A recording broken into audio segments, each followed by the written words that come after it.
Evar baş Kurdistan, evar baş Kurdistaniyên li diaspora û hemû kesên niha li çarpelmedya temaşe dikin.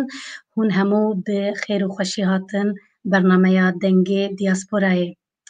Temaşevanên hêja me di pandemiya korona de gelek kesayetên Kurdistanî, gelek ketkarê Doza Kurdistanê me di pandemiya korona de wenda kir.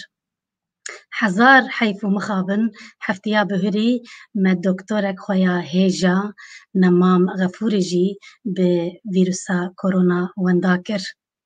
Doktor Nemam Xefûrî xwebexş wextê xwe da alîkariya humanî, alîkariya mirovatiyê, alîkariya qurbaniyên Daişê dikir. Wê jiyana xwe ya li Swêdê hişt û hemû dema xwe da alîkariya keç, zarok û dayikên Kurdên êzdî yên neçar di trajediya şerê Daişê de. Ew li wan xwedî derket bû dermanê derdê wan. Keç û zarokên Kurdên êzdî dayika xwe, doktora xwe Nemam wenda kirin. Kurdistaniyan hêjayiyek xwe ya bêhempa wenda kir. Dost û hevalên wê hevalek xwe ya hêja wenda kir. Malbata wê keçek xwe ya kupê serbilind wenda kirin. Doktor Nemam dilsoza gelê xwe bû. Wek semboleke alîkariya mirovatiyê dê di bîra me hemûyan de bimîne. Ez Doktor Nemam bi giramî bibîrtînim sersaxiyê ji malbata wê re, ji dost û hevalê wê re û ji gelê Kurdistanê re dixwazim. Serê me hemiya sax be. Temaşevanên hêja em welat bi welat digerin, em bi Kurdistaniyên li diasporayê sohbet dikin li ser kar û xebata wan, li ser keda wan. Her carê jî em vedigerin Swêdê.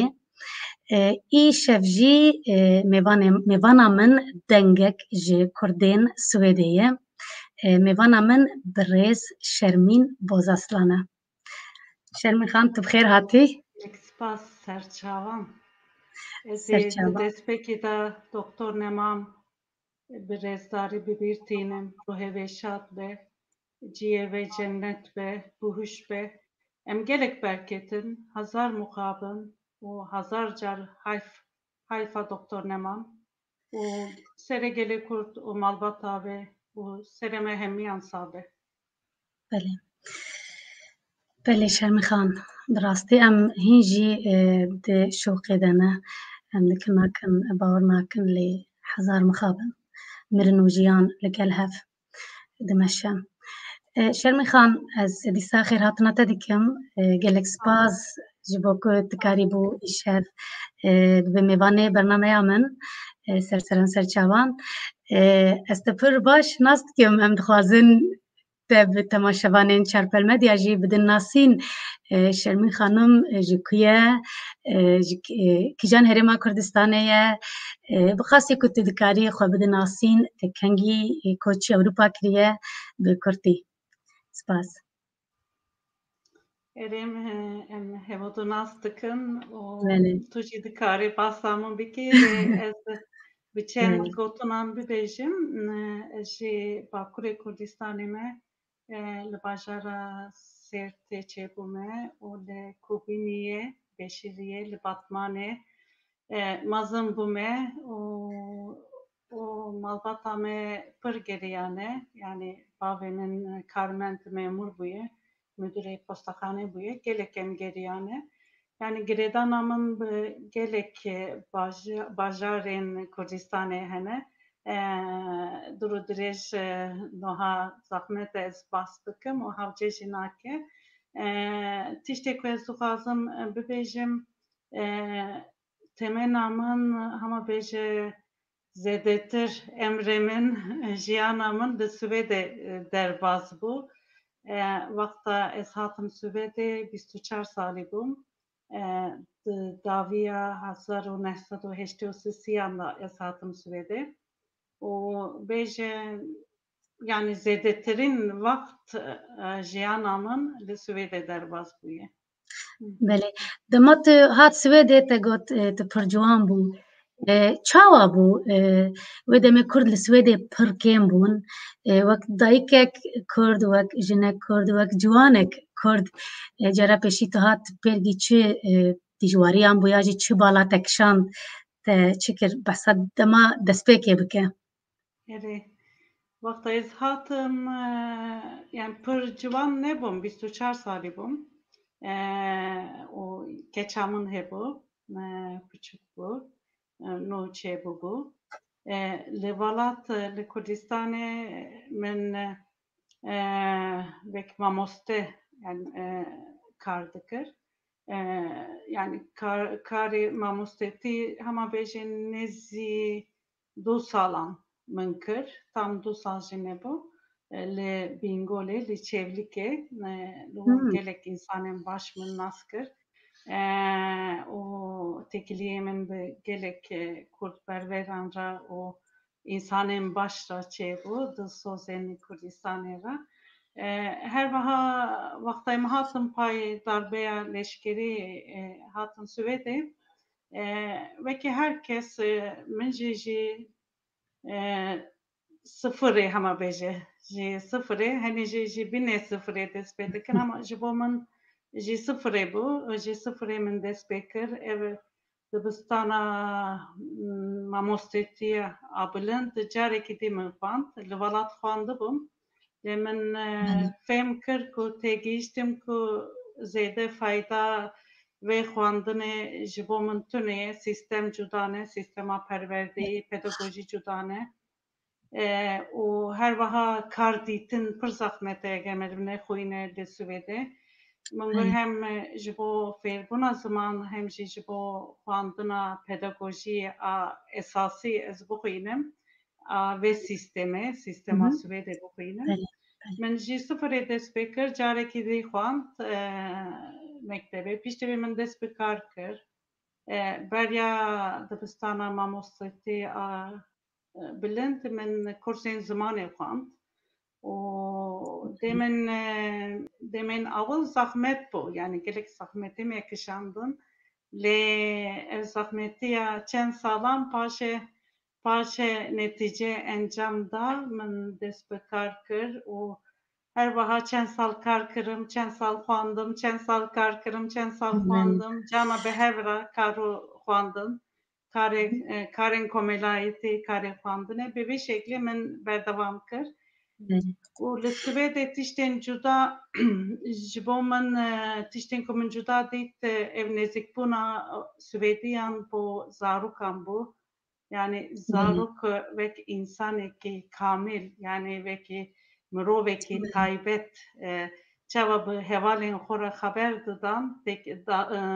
didan distandin û bi zarokan re jî bi vî şeklî ev danûstandina wan yani bala min kişand bi zarokê xwe re sohbet dikirin xeber didan wek însanên mezin tevger dikirin yani tevgî veriyan û bi vî şeklê nêzîkbûna wan û yani bi taybetî ji bo zarokan jî zarokên xwe re û li kar jî ji zarokên dibistanan re pir nêzik bûn ev germahî ev pedagojiya taybet ku yani divê meriv bi zarokên xwe re xeber bide sohbet bike û bide bistîne û nêzik be û her wiha tenê meriv nikare zaroka re bi gotinê henî tiştan fêr bike meriv gerek bi we re bileyze û kelaman bêje û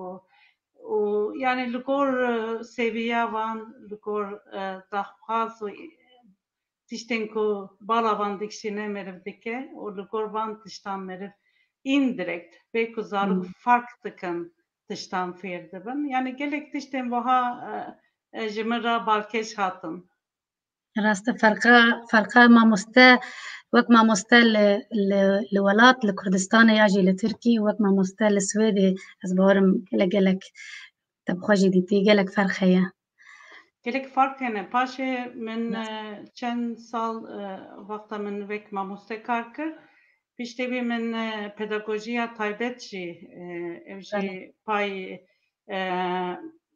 dibistana mamostêtî xwandina mamostetiyê de hat. Ev jî xwandina bilind bû. Min eviya jî xwand. Ev dem zêdetir min fêm kir ku gelekî cudahiyên di sîstemên perwerdeyê em e û êvalatên yani Swêdê û welatên dî hene. Bi zarokên ku bêjin zarokên ku awtîst dibêjin bi van zarokan re ên ku kemenda min yani çawa ji bo mafên van ji bo fêrbûnê ji bo tekiliyê meriv bi van re bide bistîne min di vê sîstemê de zêdetir fêm kir. Yani Swêdî li gor mafên mirovî tev digerin di xwandina perwerdeyê de min van tiştan fêm kir û bi vî şeklî. بله te bîra me mi tezata xwand te me wextê me nû hevdû nas kir te nû qedan dibû te behs kir min jî xwast ez bixwînim te da me min xwand pes gelek zû de ye Te çi xwand? ya ku li wextê ku te pedagojiya spesiyal pedagojî Erê erê ya te behs kir bala min kişand ji ber ku min jî pedagojî dixwand te got erê te pêşniyar kir te got bixwîne baş dibe. Belê Şermixan ez hevdem ji mêvanê xwe dipirsim ez dibêjim mêvanê min ye ku li diaspora Kurdê di xebata Kurdeyatiyê de kar û xebat kirine ez ji wan herdem dipirsim ez dibêjim hişmendî û hestên Kurdeyatiyê û xebata ji bo Kurdeyatiyê kengî û çawa dest pê kir ez wa dest pê bikim em ê wero xebata te min di dema lîseyê de dest pê kir min di lîseyê de yani mesela Kurdayetî ne bi vî şeklî ki niha ez difikirim na yani bi taybetî işte Kurd mafên Kurdan û stranên Kurdan vekî hernepeş me digot me çepîtî jî dikir pir hevalên me çep jî hebûn yani derodorê me çep bûn û çiqa henî digotin henî faşîstin henî çêpin henî rastin bi vî şeklî nav şagirdan da xwendevanan da em me xwe grup kiribûn û ez di grupa çep de bûm lê çepîtiya me vê demê bêje ku zêdetirîn işte Kurdistan kolonî ye gelo ne kolonî ye û biratiya gelan û eger Kurdistan kolonî be çawa xilas dibe gengeşe me dikir dur û dirêj ên ku ji me biçek master bûn dihatin ji me re semîneran didan min vekî yani min dibistanê de ez dimam yani vekî internat dibêjin eko meriv li wir dimîne lîseyê min bi vî şeklî xwand û loma gelek gengeşe di baxçeya Hevşa dibistanê de çêdibû lîseyê de û bi vî şeklî me gelek xwe pêşandan kir û semîneran û gengeşeyan û wisa çawa derbas bû nizanim heta rojek tê bîra min wexta lîsê xilas bû me negirtin berdewamiya lîsê eğitim enstitüsü dibêjin li Tirkiye min divê dibistana mamostetî bû xwendana û li wir me negirtin û wexta me negirtin me got em xwe pêşandan bikin û digotin aybe keç herin xwe pêşandan bikin ev dem gelek ayb bû şerm bû heta gelek jî malbata min jî gotin çawa hûn derdkevin aybe em ê millet me nas dikin û hûn herin ku çê kolanê û xwe pêşandan çêkin dê pir ayb bibe lê paşê min bavê xwe gazî kir bavê min got keça min çi bike ez pê bawerim û hat bi min re hat xwe pêşandanê me bi hev re xwe pêşandan kir li wir cara awil min bihîst ku çend kes slogan hişyarî avêtin yani şiyar avêtin sloganan avêtin gotin gotin Kurdara azadî. Vakta gotin Kurdara azadî ji min re wisa pir balkêş hat û aynê demê de jî gelek kes aciz bûn û xwastin van bidin sekinandin, gotin vana pir kevneperest in û ilkel milliyetçî digotin ev de. Yani bi vî şeklî dest pê kir, wisa jî komeleya DHKD li Diyarbekir, li Bingolê, Çêvlikê, li Ankara çûm hatim.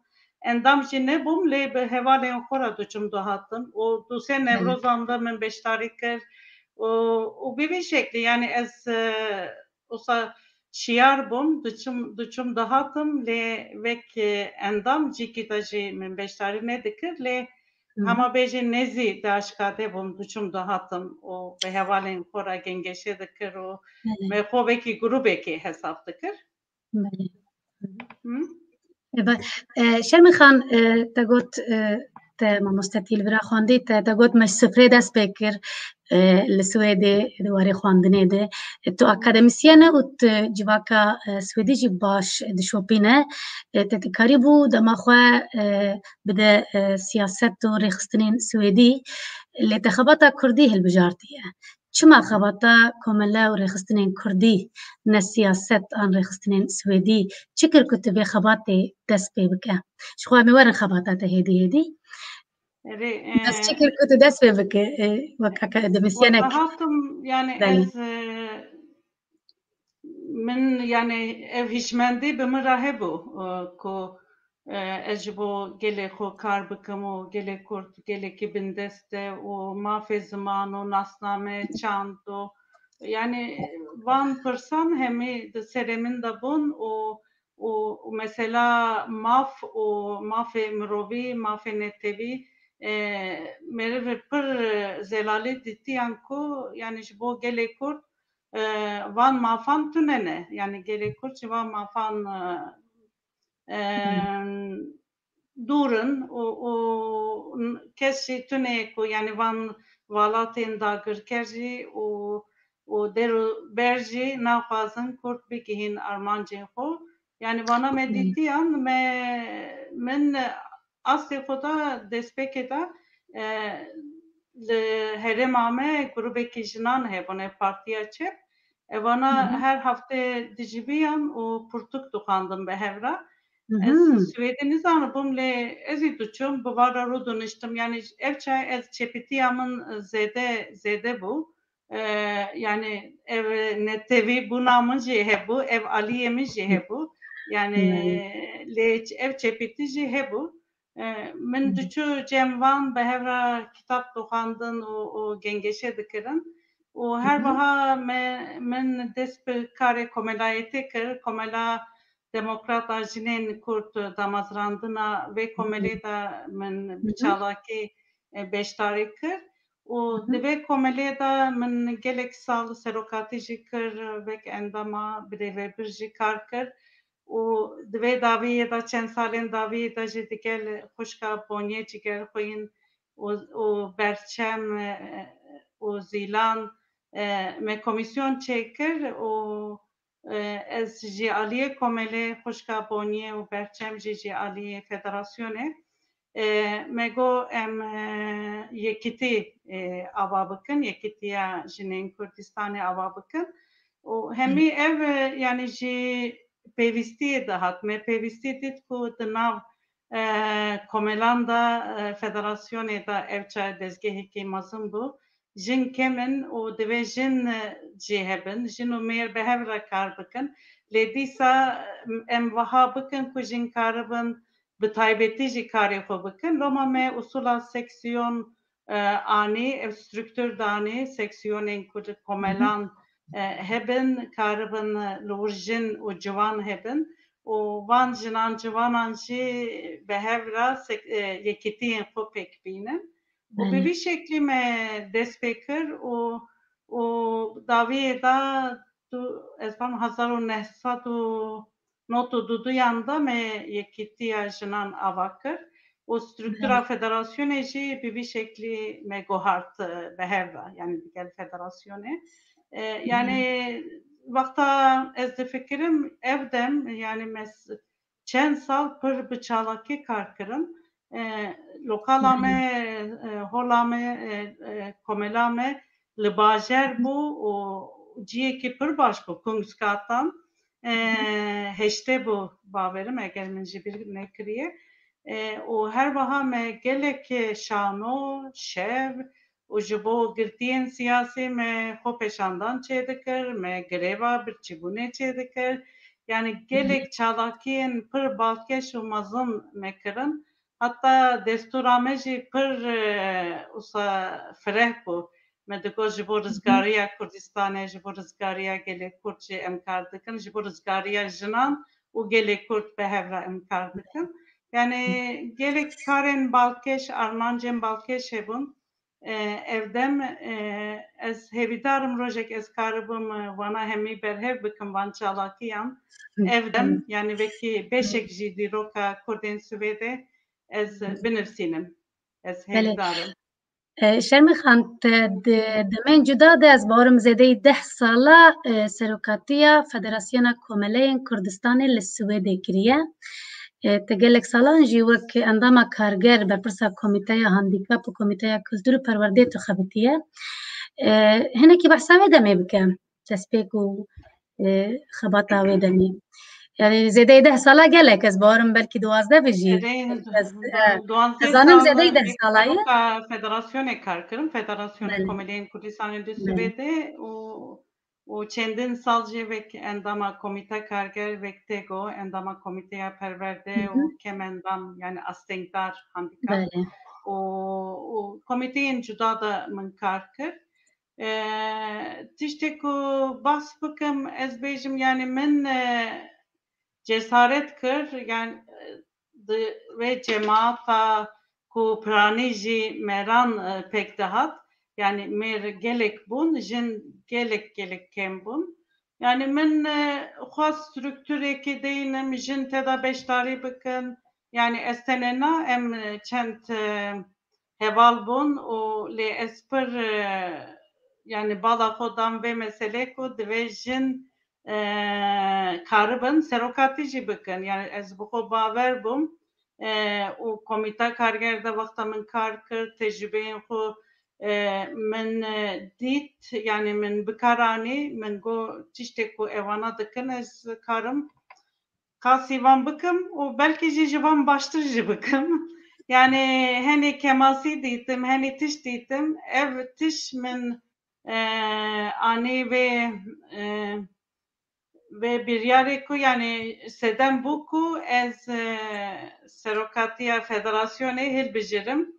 Wexta gotin em dixwazin tu jî çalak kar bikî û min vekî xizmetekî dît. Yani ne ku ez dixwazim postekî yani min ji roja awil û hatta îro vek xizmetekî ji bo Kurdistaniyan ji bo diaspora Kurd li Swêdê min vê beşê dît loma min got ez dikarim bi gelek aliyên ve alîkariya vê pêvajoyê bikim pêvajoya rêxistin bûna Kurdên diaspora. Şermî xan ez pirsek bikim li ser dema ku tu serokatiya federasyonê dikir beşdariya jinan çawa bû tevlêbûna jinan çawa bû ji mir pir girîng e dixwazim tu baz bikî tu wek jin te çawa didît yani te car car xwe tenê nedidît te çawa hîz dikir yani ew pêwîstî dikir bi nerîna te jin bixasî ku divê ciyê wa de hebûn an jî hene tu çi difikir e? Tu zanî ez jiyana xwe ya komelayetî li Swêdê binirxînim ez dikarim bibêjim dem bi dem jin hejmara jinan zêdetir bûne dem bi dem kemtir bûne yani ev çend beş ez karim li meselê me zêkim dema ku min serokatî kir yan jî komîteya karger de cî kir hejmara jinan hêdî zêdetir bû hatta çendin komeleyên me serokên van jin bûn evde. Komîteya Karger da jî bi salan digel min sekretera Federasyonê jin bû, xwişka Pirşeng bû bi salan. Yani her wiha boniye li komîta giştî kar dikir, berçem hebû. Çi bêjim gelek jin hebûn lê hejmarên wan dîsa li gor hejmarên mêran kem bûn. û gelek civînan da jî ez tenê rûdiniştim. Yani gelekê civînan da vêdaviyê de mesela civînên taybet çêdibûn ji bo hevdîtin wiha ez tenê jî dimam. Lê em şansa min hebû çend jinên çalak hebûn.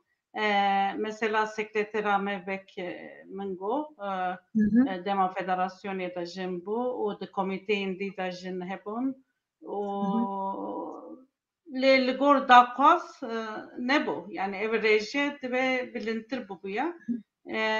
Çi bêjim? Yani dibe baştir be ana dibêjim herhalde van çend salên davî yekser kemtir bûne. Kemtir bûye ev rêje kemtir bûye. Me dixwast ez werim û jî tê bîra min dema ez hatim Stockholmê ya jî ez hatim Swêdê çalakbûna dem û dezgehên Kurdî de gelek xurt bû. û aniha ez hîn li Stockholmê me bi min kêmtir bûye. Bi te jî newaye. Ez olsa dibînim kemtir bûye. Yani 15 sal berê, 18 sal berê em diçûn meydana Sergestorî em bi hezar abûn. Aniha 15 sal şûndê em 150 kes yani ez behsa beriya korona dikim. Ez behsa berê 2 sala, 3 sala, 4 sala dikim. Yani me bi zorê 150 kes, 200 kes nedikarî kom bikin. Bi te sedem dikarî çi be Şermin Xan? Yani ji ber ku te bi hezara dîtine û te bi 150 dîtine. Em û te me hevdû gelekî li Sergestorî dîtî li meydana Stockholmê me bi hezara jî dîtî bi ala Kurdistanê û me bi 150 pir hindik kes jî dîtî dilê me eşyayê me gotiye Kurdê me li ku ne. Tu çi difikirî dibe? Kurdên me cana gelek hatin.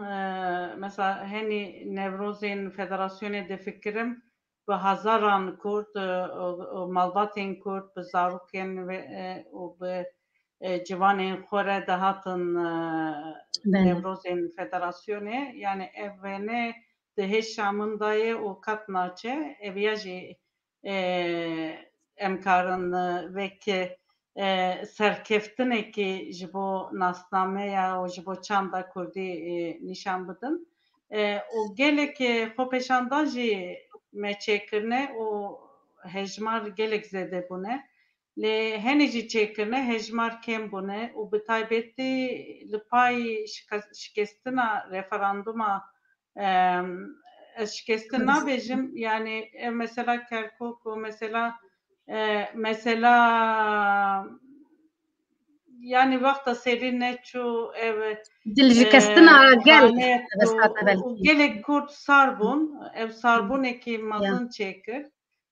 Yani dilê gelekan geş bû bu wexta referandum çêbû ji bo serxwebûnê û niha jî ev encam ji bo me serbilindiyekî ye û her tim meriv dikare bîne bîra xwe û bikar bîne hevîdarim di rojên pêş de ji ber ku biryara gel bû. Lê ev tiştên ku paşê çêbûn û ev bûyerên ku çêbûn ev şikestin zora gelekan çû sarbûnekî çêkir. Ev mesela bêbaweriyekî çêkir ev îxanet û dîsa Kurd behev nekirin. Yani tu zanî bi vî şeklî gelek sarbûn çêdike. Lê dem bi dem li gor çalakbûna komîteyên karger, komîteyên ku van rêxistinan de kar dikin, mirovên ku kar dikin, cana kar geş bûye, cana jî xirab bûye. Yani xirabbûn ez bêjim lawaz bûye. Cana xirab jî bûye. Ji ber ku ez xirabbûn jî cana dibînim û gelek pêdiyeşim. Yani zora min diçe. Wexta tiştek ku gelek kes kada xwe dane, emeka xwe dane. Wexta dibînim ku serî neçûye yan jî paş de çûye berdikevim. لê gelekî serkeftin jî heye berdewame û gelekî tiştên baş ev ez çi bêjim bandora baş heta niha berdewam e.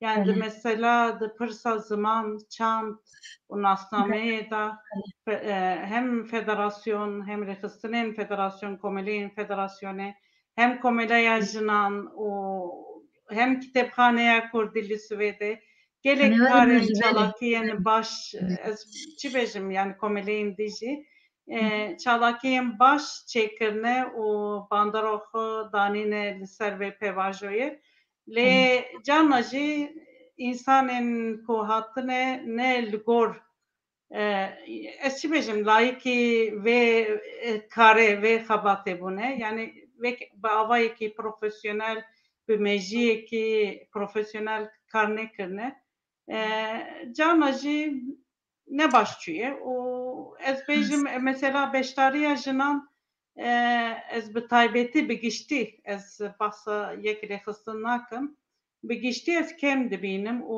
kemtir jî bûye yani zêdetir nebûye û ev ji bo min û ji bo gelekan jî qet nexweş e yani ev wêneyekî nexweş e بله tenê meriv cînsekî dibîne cînsê dî ortê de tune ye û gelek jinên çalak hene ez dizanim ji bo çi wehayê eviya bila herkes ji xwe bipirse رێوڵە ez bixwe jî ez dizanim ku bi sedan ez bi sedan jinên pir jîr giranbiha ketkar nas dikim loma çavê min li wan digere loma ez ji mêvanê xwe jî dipirsim loma ez ji te jî dipirsim ji ber ku te bi salayê tu jî wek jinek wek akademîsyenek wek ketkarek te jî kar û xebatkiriyê di komele û dezgehên Kurdî de ez loma ez dipirsim ji ber ku ez dizanim hene û ez dizanim dikarin loma ez dixwazim deng here wan ku ew jî nimûneyan bibînin ku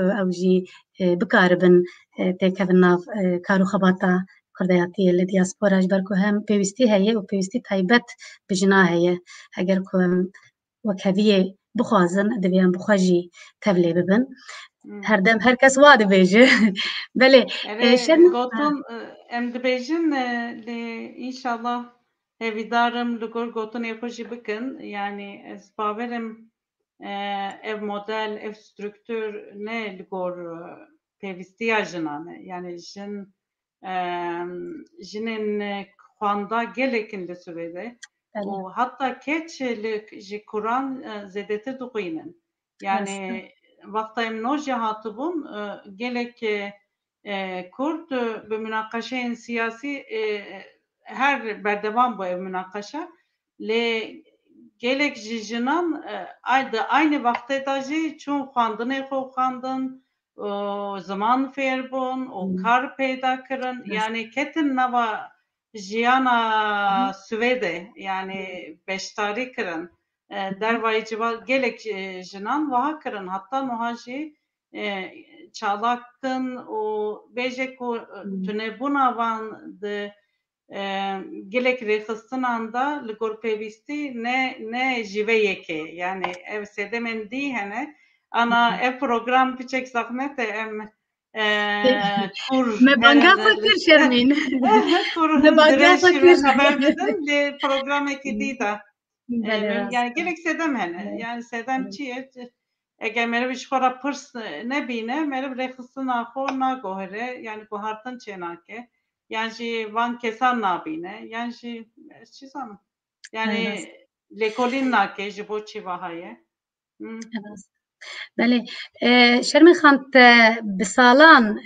ew jî ez bawerim bi dehan salan bi 10 salan zêdetir te di komîteya rêveberiya Weqfa Kitêbxaneya Kurdî de cî girtiye dikare hinekî behs bike çawa bûye tu qas kar çawa bi hev derbas kiriye ya te çawa bi hev kiriye hem tu gelek komîteya de bûye lê ev komîteya Weqfa Kitêbxaneya Kurdî hinekî behs bike û destpêkê de rewşa Kitêbxaneya strûktûra Kurdî niha çawayî belê di destpêkê de strûktûra kitêbxaneyê wiha bû ku belê yani federasyon Seroka Federasyonu, Seroke Federasyonu teda de komiteye da beştari dikir. Bir şekli strüktüreki hebu. Loma ez digel Serokatiya Federasyonu vek cigira Seroke kitapxane jî min kar dikir. Divê xebatê da jî beşdarî dikir. Lê divê daviyê da ev strûktûr çend sal berê hat dîsa guhartin ana li gor hilbijartin yani endamên komîtê karger tene hilbijartin. Berê wiha bû loma ez ev qas sal teda min teda beşdarî kir û xebat kir bi dilxweşî. Lê vê daviyê da jî vêk endamekî hilbijartî teda me.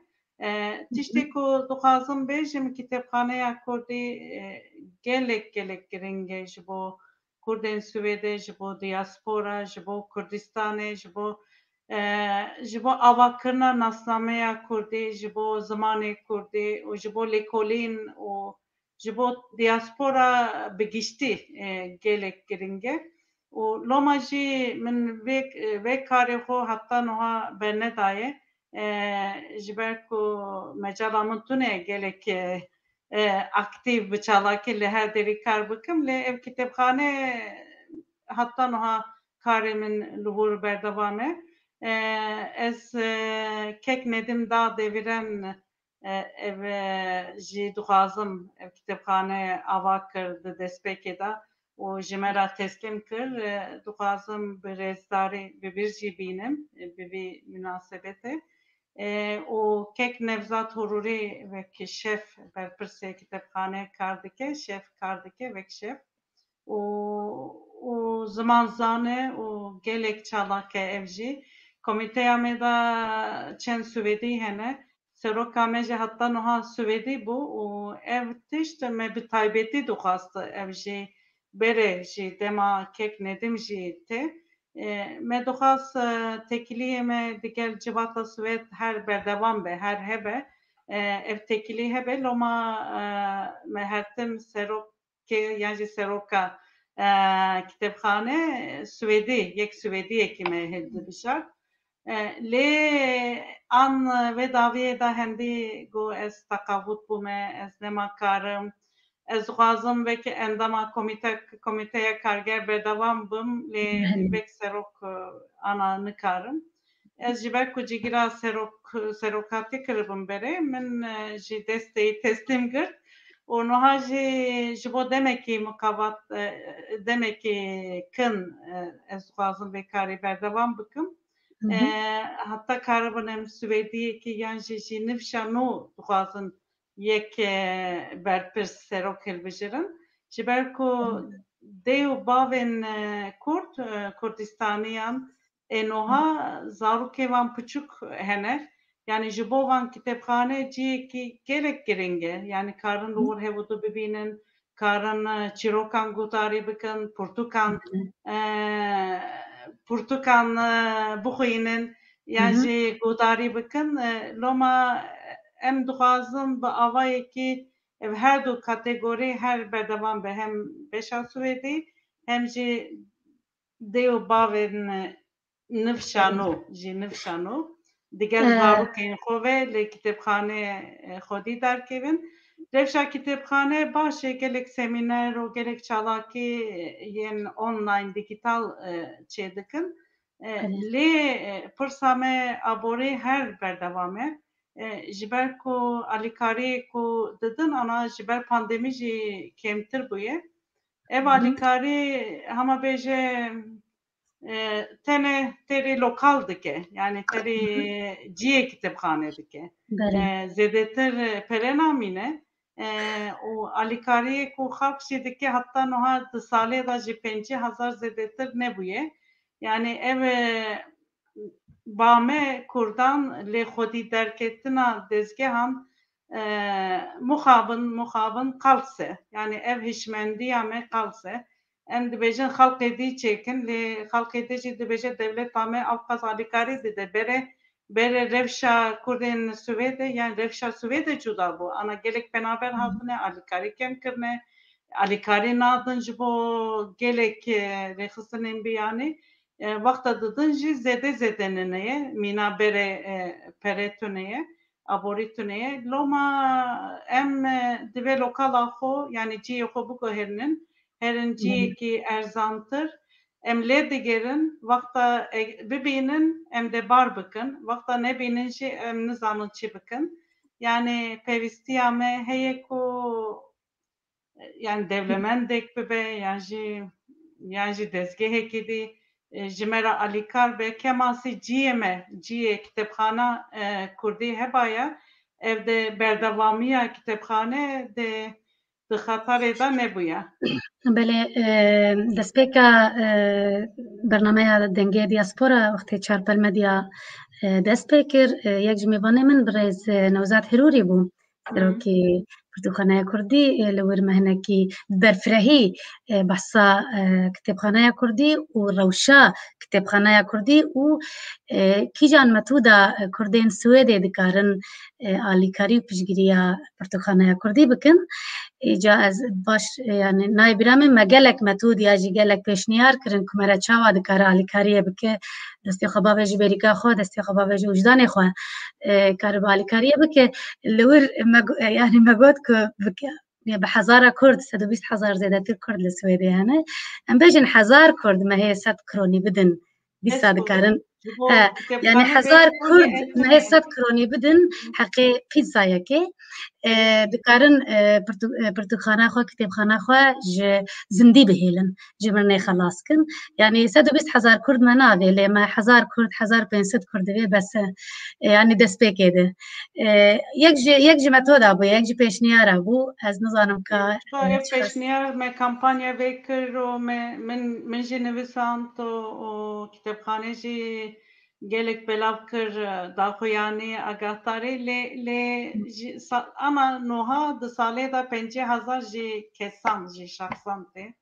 yani ev jî gelek hendike yani ji bo me di mehê de 30,000 hebaya terî lokalê bikira û ev jî tune ye û pereyê ku alîkariyê ku didin ji bo 5-6 mehan têr dike zêdetir têr nake em nizanin lê em dê binerin lê emin bixwe hêviya min kem bûye jî alîkariya ku jî derve tê jî şexsan tê me di mesela Dal Kurdî de jî dît gelek kes alîkarî kirin lê gelek kes jî nekirin yani li gor pêwîstî nabe ev lê xwedî derketina dezgehan û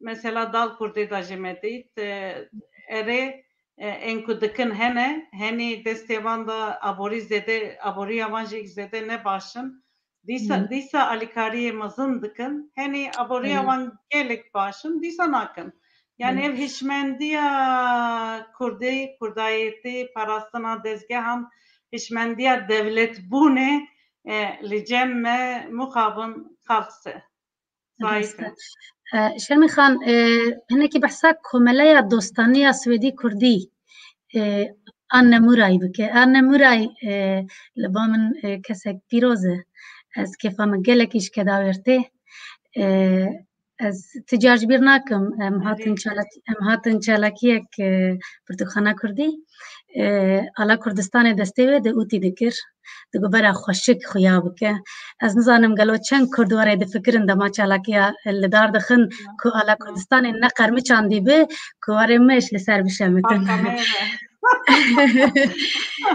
di bîra me de mabû bi rastî ez di sê cara min dît ku an Nemûray ala Kurdistanê bi Kurdê Rojava dibêjin kewî dike em dibêjin ûtî dike di gobera xweşik bibera ciwan bibera xweşik xuya bike ala welatekî ala netewekî ye yani ba min profesyonel bifikire û bi vî şeklî difikire yani an seroka vakfa kitêbxaneyê û digel an jî lêna seroka komeleya dostaniya Kurd û Swêdî ji bo kitêbxaneya Kurdî bû hem lêna hem an lêna bi cilên xwe yê Kurdî hertin beşdariya Newrozên kitêbxaneyê de çalakiyên kitêbxaneyê de beşdarî dike an jî wek te got yani hesasiyetekî mezin rêzdariyekî mezin ji bo çanda Kurdî ji bo kitêbxaneya Kurdî, ji bo parastina çanda Kurdî bi giştî nîşan dide. Ez jî nêzik vê pêvajoyê zanim ji ber ku ez yek ji wan ku an min pêşniyar kir ji bo serokatiya kitêbxane, Vakfa Kitêbxane berê ev li müze kar dikir, müzeya etnografiya kar dikir. Min ji vê derê an nas dikir. Yani dostên me dostên hêjan e lê ev jî her tim tînin ziman dibêjin em şaş dibin, em acêbmayî dimînin. Çawa Kurd wek dezgehekî, wek kitêbxane lê xwedî dernakevin. Yani lê xwedî derketin ne çûyîn hatine. Yani bi hîçmendiyekî devletbûnê, parastinê divê biparêzin, divê karibin 1000 kes 100 kron bidin, karibin hatta 10,000 kes 100 kron bidin. Yani hatta kiriya lokalê de berdevam bibûne. Her wiha rêxistinên dî jî yani gelek rêxistinên me hene vê hassasiyetê nîşan nedane li gor pêwîstî. Yani meriv kare bi avayekî vê mesele çareser bike vê Kurdên Swêdê.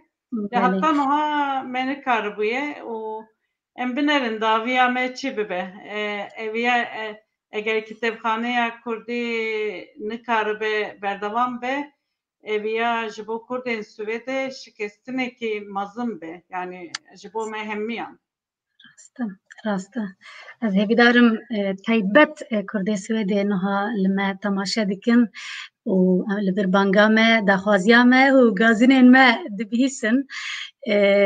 Em jî ne ez û ne xwişka Şermîn û ne kesên din jî em ne tenê em dilxwazê Kurd û Kurdistanê şaşfam nekin lê em hinekî bi daxwaz û bi gazin em ji taybet ji Kurdê Swêdê daxwaz dikin ku li Pirtûxana Kurdî xwedî derkevin. Hêjayiyek me ye, beşek ji çanda me ye, beşek dewlemend ji çanda me ye. Em lê xwedî derkevin. Şermîn xan, ez bawerim te serokatiya Federasyonên Biyaniyan jêr dibêjin CIOS. Konfederasyona belê Konfederasyona Federasyonên Biyaniya CIOS jêr dibêjin. Ez neşaş bim 22 federasyonên cuda têdene dûr de endamin. Te gelek sala ew jî dîsa zêbêjim 10 sal zêdetir. Gelek salan di komîteya karger de cîgira serok jî kar kir. Min du periyot jî wek seroka vê konfederasyonê kar kir. Di vê konfederasyonê de gelek federasyonên biyanî hene. Polonî û İtalî û Tirk û Faris û Irak hebû na Arap yani gelek federasyonên Somalî curbecur federasyonên biyanî teda beşdarin. Vakta ez wek seroka vê konfederasyonê hatime bijartin gotin cara yekem jinek ji rojhilata navîn dibe seroka vê konfederasyonê. Yani pir ji bo wan pir balkêş bû gotin meze ew qas me yani baveriya xwe bite anî me qedera xwe teslîmî jinek ka ji rojhilata navîn kir teslîm kir û bi vî şeklî henek jî dikirin. Wa 10 sala zêdetir dilwirmayê nexwe te karekî baş kiriye. Baş kirine ku te bawer bûne. Erê ji karê min heta niha wisa nerazîbûn, nerahatbûn min fark nekiriye.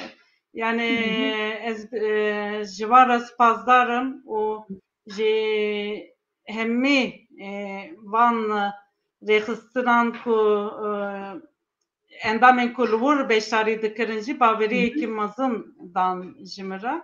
Yani ji karê min memnûn bûn, ez jî ji wan memnûn bûm.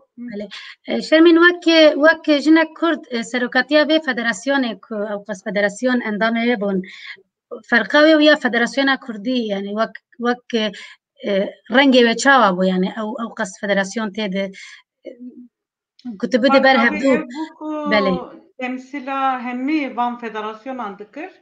û hema bêje jî her federasyon yek kes cana jî du kes komîteyên cuda da jî karibûn beşdarî bikin, têda beşdarî dikirin û bi hev re zêdeyî 150,000 endam yani xwediyê endamên van federasyonan dibû ev konfederasyon bi hev re temsîlî 150,000 endam dikir û ji welatên curbêcur.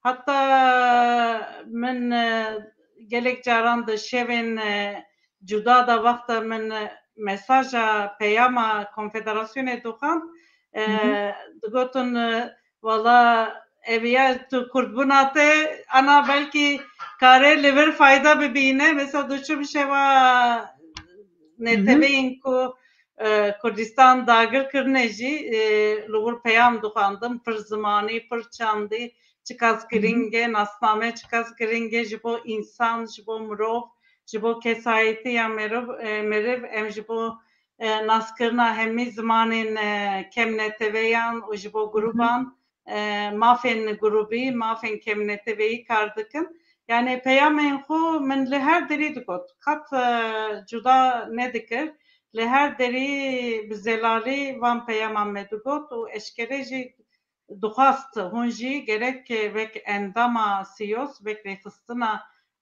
rêxistinekê endama sîyos hûn jî gerek piştgiriya van armancan bikin eger nekin hûn de nikaribin endam bin. Nizanim gelo pirs hene em ji rejiya xwe bipirsin wekû hinek pirs bi berçavê min ketin ez temaşe bikim heger hinek pirs hebin em karin temaşe bikin ji ber ku em hêdî berdawiyê ditên lê hin pirsek pir balkêşek ku li Swêdê ew qesxebata ziman û çanda Kurdî çêbû komele û federasyon ava bûn lê îro li rastî tiştek tune Kurdên Swêdê dikarin bêjin vaye ev xanî an avahî wargeha me ye û heye pirtûkxana Kurdî heye lê ew jî di kirê de ye û Kurdên Swêdê xwedî lê dernakevin çima heta niha wargehek Kurdê Swêdê tune balkêşte hebû heye rast dibêje ev temaşevan silavên xwe jê re dişêne me wexta xanî ji bo federasyonê Sent me bi taybetî ev dem di dema ku min li federasyonê kar dikir ev dem fikirî me got ard hebe yani warekî wiha bibe ku ard eme bibe ev xanî ne ku vekî li Swêdê dibêjin bûstasret meriv kiriya xaniyê dide yani meriv sadî sat xwediyê vê lokalê nabe vê xaniyê vê wargehê nabe loma me ardekî mezin sendibûn û ser de jî vîlayekî mezin sendibûn û ev dem ez wexta dema vêkirinê de qet jî bîr nakim Kurdekî dilsoz got tu zanî ku Şermîn-xan li ba me dibêjin eger ardê meriv hebe cîkî de û varê meriv hebe yani ev ayda meriv bibe ev der jî kare meriv veşekî Kurdistanê hesab bike ala Kurdistanê me davutkan dibû wekî konsulxaneya Kurdan ardekî me hebû lokalekî me hebû niha jî ev der hat firotin ne li gor dilê min bû lê ez nikarim biryara her tiştê bidim wexta têda nebim jî nikarim alaka vê biryarê bikim lê ev komîteya karger ku paşê hatin êdaviyê de vê daviyê de firotin ev der lokalekî dî warekî dî wargehekî dî sendin min bixwe ev der nedîtiye nizanim çawa ye dibêjin ciyekî piçûktir e û ard jî ne eme ye evana wisa pêwîstî tune li gor dilê min jî nebe ev bixwe biryara xwe dane lê Kitêbxaneya Kurdî jî em dixwazin varekî ji bo kitêbxaneya Kurdî em çêkin.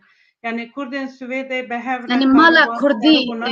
ez barim xwişka Şermîn ez barim ev pirs bêhtir li ser mala Kurdiyan ha biyaniyên din ciyê wan wargehê wan hene ciyê ku gelek beşên çanda wan tê de cî girtine hene me best yani mala Kurdî ku dibin Yani tawanekê de bigiştî ez barim me Kurdî best heba ew yoksa belê haniyekî yani ew mezin karu heba xebat bûye ew qas yani dilê miro deşe ew qas karu xebat bûye wargehek bigiştî gelo diviya bûtine bûna ez barim avahiyekî mezin hebayet da belê kitêbxane jî kitêbxaneya Kurdî cî belê digirt, komeleyên dî jî cî digirtin lê heta niha civanên me dê sporê bikirana yani ciyên wiha gelek giring e ji bo civan ji bo zarok yani avahiyekî wisa pêwîstiya me pê heye lê tiştê ku ez dixwazim bêjim wargehên ku hene jî divê em li wan jî xwedî derkevin ana kitêbxaneya Kurdî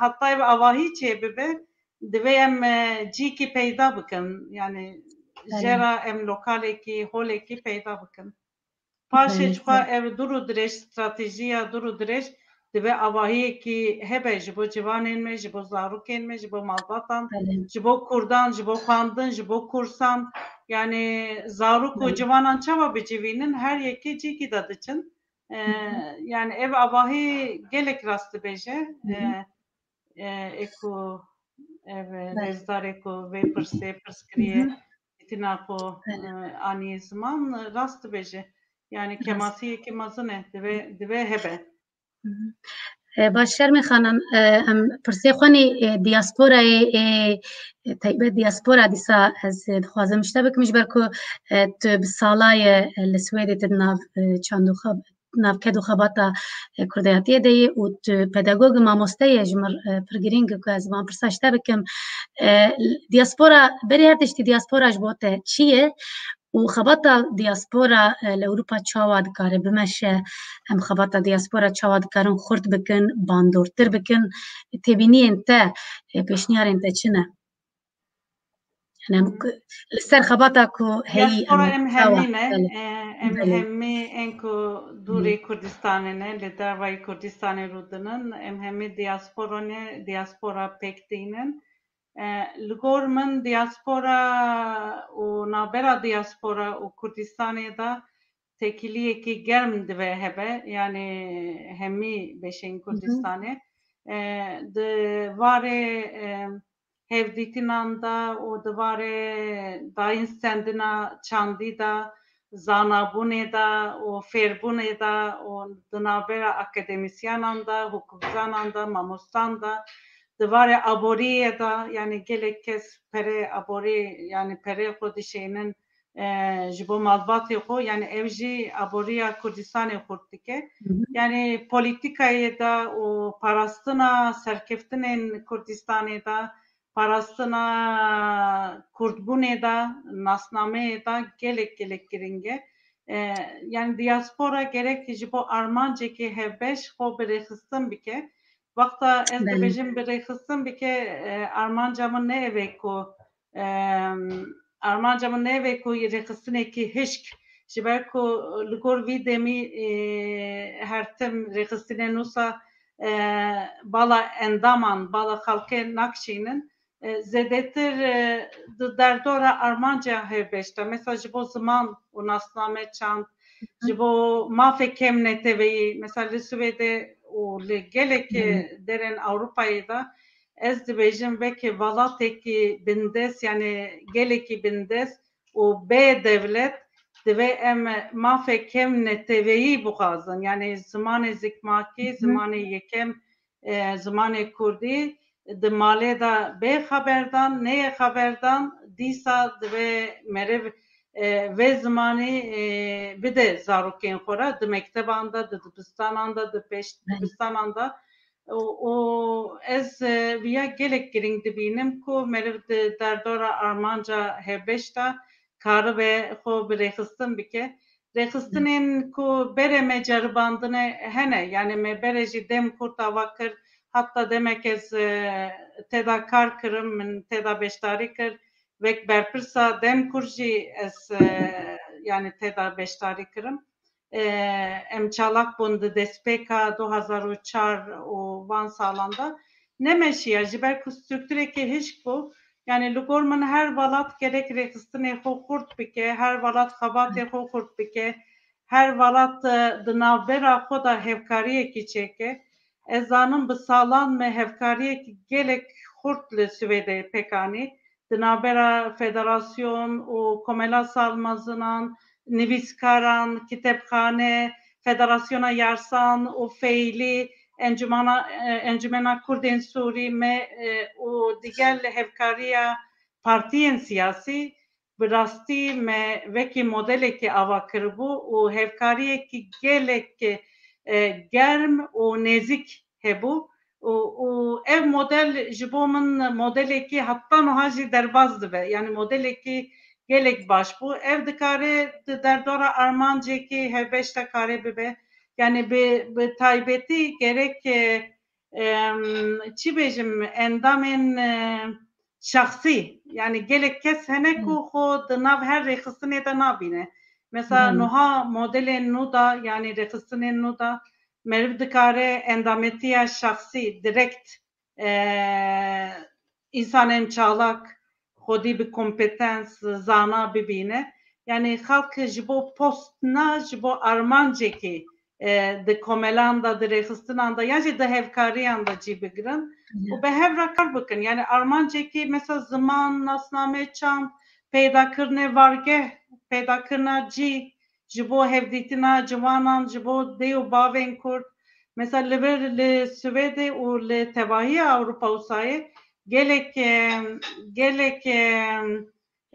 civat hene, gelek herem hene ku li wir bikaranîna narkotika yani eroin û maddeyên hişmendiyê û şiddet tund tu jî gelek zêde ye û gelek civan jî ketine nav vankaran û dê û bavên Kurd mesela karin ji xwe re bi rêxistinê kar bikin, alîkariya hev bikin, rêxistinên ku hene bi van re hevkarî bikin. Yani gelek giring e ku tiştên ku em yani bala xwe didin û pera kar dikin tiştên pêwîst bin. Yani em dikarin pir şiyarên mezin, gotinên mezin bikin lê civan jî dest biçin û zarok jî destê me biçin. Em nikaribin civan re alîkar bin di avakirina nasnameyê de, di avakirina şahsiyetê, kesayetiyê serbixweyê de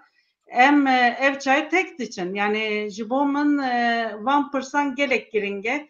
Te behsa wexta diaspora kir, ez dibêjim wexta alîkariya ciwanan, alîkariya jinan, beşdariya jinan jî zêdetir bikin û vargeh çêkin û hevdîtin çêkin û diaspora li her welatê xurt bikin. Paşê di navbera van welatan da bila herkesî xwe bi xwe xurt bike avil.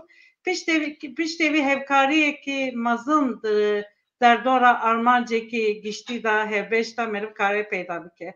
Yani pirs ji bo pirsekî em karin verin cemhev.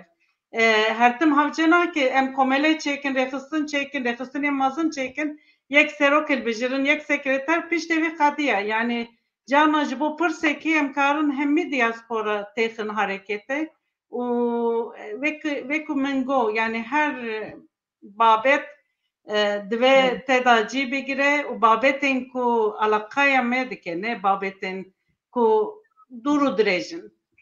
Belê. Belê Şermî Xan xebata te niha ji bo parastina nasnameya Kurdistanîbûnê ziman çanda Kurdî xebata te ya pêşerojê çi heye? Çi planê te hene? Planê te nî pêşerojê çi ne? Te behsa pirtûka kir.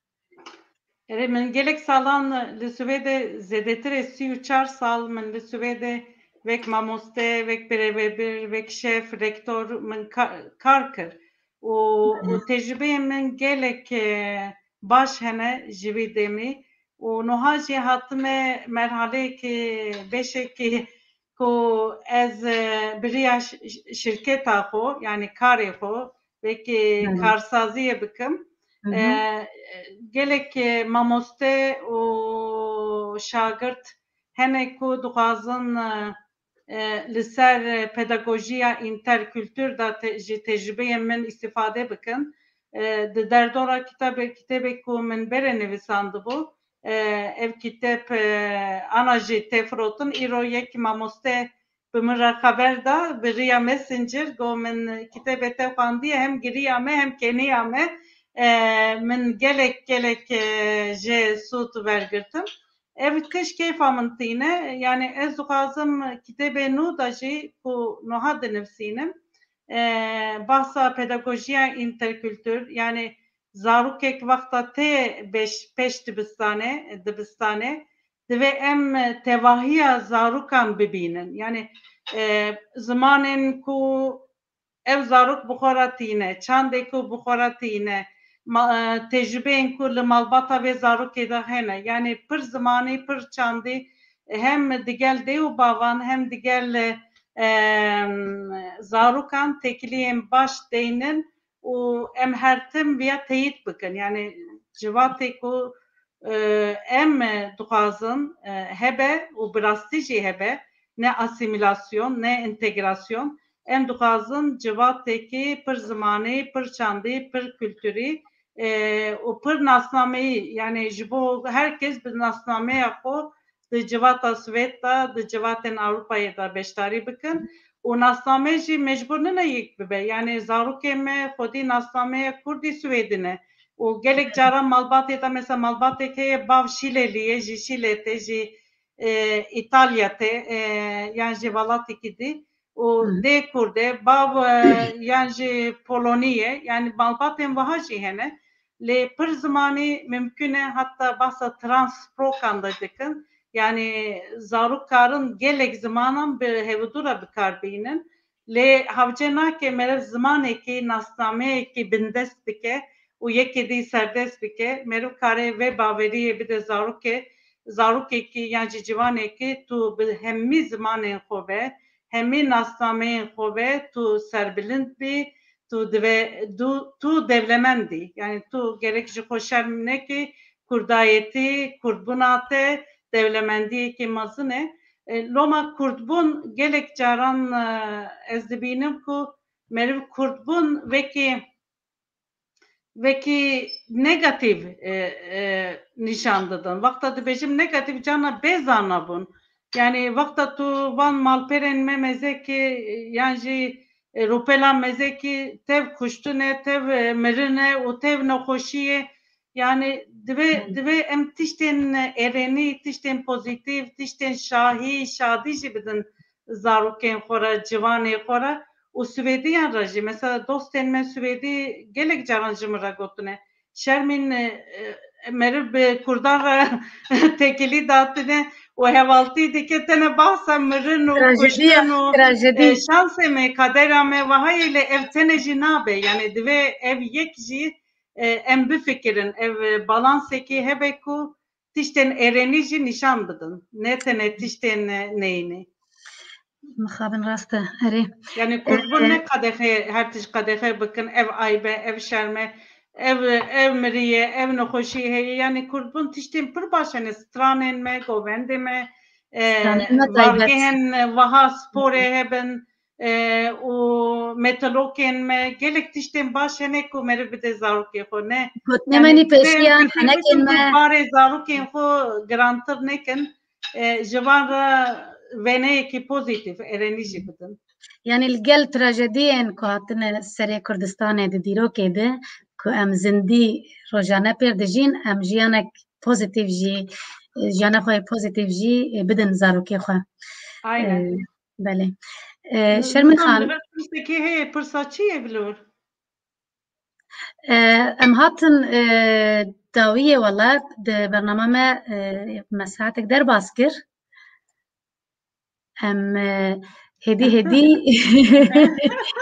Ez dibîsim deng tê, ez çi qas dibêjim be dengê, dîsa deng tê ji me re, deng derdor Na deng baş e. Şermin Xan, ez gelek spasiya te dikim ji bo beşdariya te. Ez bawerim gelek şîrove hebûn, nizanim me hinek dîtin hinek nedîtin. از باورم شروعک هبو دگوت کو گلو پارتی دبن آستنگی دکار کمالیاتی د پارتیان بهز پارتیان کردی ریخستنین کردی گلو او دبن آستنگ دکار کمالیاتی و کار کمالین سویل ده پرس او بو بله از گریدای تو partiye kininim le insaneki siyasi me yani vakta siyasi dibêjim ez baverim her Kurd siyasiye yani ez dixwazim mafê mirovî mafên netewî ya Kurdan em dibe bi dest bixin û devletbûnê diparêzim serxwebûnê diparêzim û her wiha bi vî şeklî netewî bûna min hilbijartinekî biryarekî siyasî ye û min însanekî siyasî dike ez dibêjim dezgehekî komeleyekî rêxistinekî sivîl eger partiyên me siyasî dixwazin piştgiriya wan bikin vekî modelê ku min bere behs kir di nav xwe de hevkariyekî çêdikin ne tene yek partî du partî destê xwe dixe nav xebatê ne bi vî şeklî hevkariyê ku li Swêdê me çêkir me karên gelek pozîtîv kir bi hev re yani ev hevkarî digel rêxistinên sivîl di derdora armancekî hevbeş de bi hev re karin kar bikin yani di pirsên neteweyî de ne pirsên partiyekî de yani jî partî polîtîk dibêjin Swêdê ne ji bo van pirsan lê pirsên neteweyî de pirsên giştî de vek ziman nasname û maf û her tişt meriv kare digel van hevkarî bike û piştgiriya wan gelek giring e ez giring dibînim lê rêxistinên sivîl ji bo pirsên civakê kar bikin ji bo armancê xwe kar bikin yani armanc cana destur dinerê armanc tişkî ye tu kar dinerê kar tişkî diye yani ev çenabe vê ku min got gelek keşe hene di vê civatê de van civatên diasporayê de yani eger li gor armanca xwe tu tev negerî bila sebep tu vekî postekî te wergirtiye tu li wir rûdinî yani ev post jî bila sebebe yani divê awil em armanc deynin û paşê jî li gor vê armancê kîjan însan kar bike însanê deynin mirovê deynin pîş tevî jî bi hevkariya hemmiyan yani rêxistinên siyasî ve yani rêxistinên siyasî tek û tek na vek hevkarî bila li her derê hevkariyên partiyên siyasî hebin ji bo çîna yani emin tecrüba min gelek erenî hene ku bi hev re meriv karê kar bike ji bo armancên giştî hatta wexta em diçûn cem Swêdiyan jî me digot hevkariyekî ji van av qas rêxistinan pek tê û ji bo vê armancê me zelal dikir li Kurdistanê erdhêj çêbûye ev jî piştgiriya me dikin û ev tişt jî me alaka dike ji bo çi me alaka dike ji ber ku malbatê me li wir e însanê me li wir in xelkê me li wir in ser me jî tesîr dike bandarokê datîne loma em bi hev re kar dikin ne ji bona ku menfaata yek partî du partî بله gelek spas Şermî xan em hatin dawiya bername xwe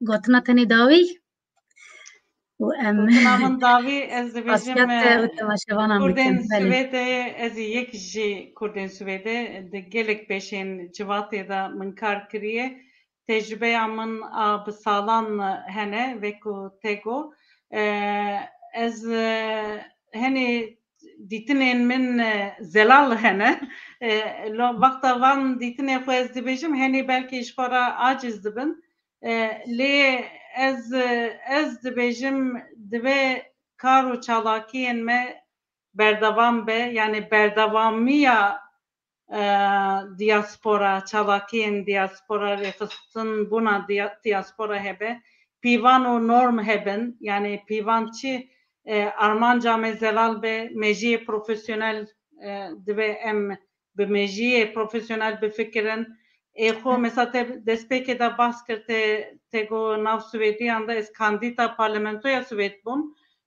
ez di şarêdariyê de di meclîsa şarêdariyê de vilayetê de min kar dikir wexta hatim nav mesela wexta serokatiya federasyonê ji min yani pêwîst bû û komeleyên me ji min xwastin û min jî xwe danî min got hendî nabe ez her du tişt tekî li hev bikim. Ez nikarim rojek herim Partiya Moderat, Partiya Rast bi nasnameya xwe Partiya xwe Swêdî rojek jî bi nasnameya xwe Partiya xwe dibêjim rêxistina xwe ya Kurdî. Yani henî kes van rolan tekî li hev dikin. Min tu car tekî li hev nekiriye. Min her tim kar yani rêveberiya pedagojiyê ev cuda min kiriye, karê min cuda bûye û rola min di nav partiyên Swêdî de min eviya alîkê hiştiye. Min Kurdan hilbijartiye ji ber ku min dîtiye ku pêwîstî heye yani xizmetekî pêwîst e. Ji ber ku tu wexta di nav partiyên Swêdî de kar dikî tu her tim nikarî yekser tesîr li ser wan bikî. Ji ber ku ji te tiştên dî jî dixwazin tu nikarî xwe bi xwe temsîl bikî. Loma min xwe serbesttir dît min got ez li dervayê yani endambûna min berdewam bû lê ez vekî endamekî pasîv tedamam. Lê çalakbûna min rola federasyona rola kurdayetiyê min ji xwe re hilbijart ji ber ku min pêwîst dît yani karên dî jî pêwîstin lê însan gelek bûn kesên dî hebin van karan bikin lê min rolên xwe tu car tevlîhev nekir wexta xelk jî tevlîhev dikin ez ji wan pir aciz dibim yani henê prensîpên min henê normên min pîvanên min zelal hene tego ev xwandina te li vir tesîr li ser te kiriye mümkün e ev li ser min tesîr kiriye tekiliyên aşîretî tekiliyên hevaltî di dema kar da di dema bi cîhanîna armancan da divê tevlîhev nebe însanên baş û çalak û dilxwaz gerek di rêxistinan de kar bikin ne ku wekî post dibînin û diçin ji xwe re rûdinin yani van tiştan da ez rolên xwe jî tevlîhev nekin ji bo Kurdên Swêdê ev hemî gelek Kurdên Swêdê di avakirina federasyonê da û kitêbxaneyê da cî girtine û alîkarî dane û Kurdên Swêdê bi rastî çalak in di varê ziman û nasname û di varê siyasî û her beşî de ekola Kurdên Swêdê diyar e lê ev hişmendiya lêxwedî derketina kitêbxaneyê da dezgehên heyî da divê em baştir bin û divê ev hişmendî li cem hemiyan baştir be zelaltir be bilindtir be û ez ji we re spas dikim Çarpel Medyayê re ji te re û em hevdû nas dikin wê ku me destpêkê da got me bi hev re rojek çûn ber wezîrê perwerdeyê evet perwerde bû ez ji bîr nakim tu no hatibû